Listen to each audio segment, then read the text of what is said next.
We're now joined by Michael Johns in Philadelphia. He's a former speechwriter to President George H.W. Bush and now a policy analyst with the Conservative Heritage Foundation. Michael, I just want to get your impressions. What went through your mind as you watched this elaborate state funeral for George H.W. Bush at Washington's National Cathedral?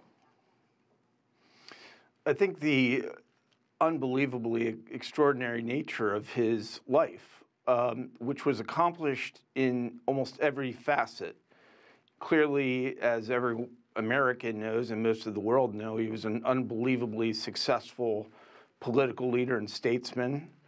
I think today, particularly with the eulogy from President Bush 43, we saw an extraordinary amount of pouring out of sympathy and what a great dad he was, what an amazing family he developed and how close he was to them. And I think, finally, the impact he had on so many individuals across this country, notable people and people that he crossed in passing. He was a very kind person who established personal rapport with literally millions. What would you say was his most enduring legacy? Bush 41 is the only U.S. president, was the only president to have served as UN ambassador. How much did that help foster relations, building ties with world leaders when it mattered the most? For example, building the coalition after Saddam Hussein invaded Kuwait. His presidency of 4 years was almost entirely consumed by foreign policy developments, and his ultimate legacy, in my judgment, will be the successful navigation of the end of the Cold War. The fact that he was able to bring the Cold War to end without nuclear conflict, without threats of nuclear conflict, without invasions of Western Europe, with a democratization of the Soviet Union and the Warsaw Pact, and ushering in an entire era, really, in global affairs. That he did that peacefully and stably, ultimately, is probably his biggest legacy. Are there lessons politicians, future leaders can learn from this president? Probably not political lessons, because he was not reelected. So that's the one area I would, even as close as I would say there were some miscalculations.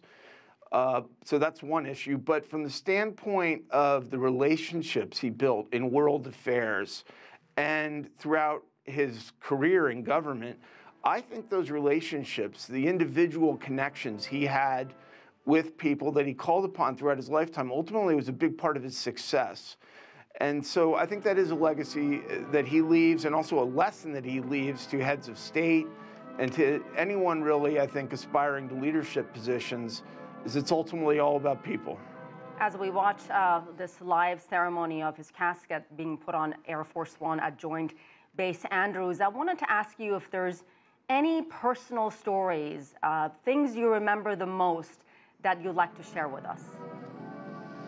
There are many. I think mostly we were left with an impression of his unbelievable humility. And from a speechwriting perspective, particularly toward the end of the administration, when we were attempting to win the 1992 presidential election against then-candidate Clinton, one of the things we were trying to draw upon was his extraordinary success and his heroism in World War II, where he was literally shot from the air, was in the Pacific for 4 hours before he was rescued.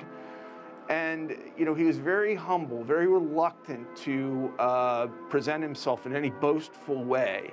And this resonated throughout a whole series of his interactions with the public and with his unbelievable magnitude of speeches that he gave, is that he was always very reluctant to speak of himself. He wanted to speak of America, and he was clearly quoted many times by saying that in his decision-making, it should be common sense, it's not always, that political calculation was not anywhere near the top of his list of considerations, that his focus was on the United States of America and what was in the best interests of the country that he fought for and loved.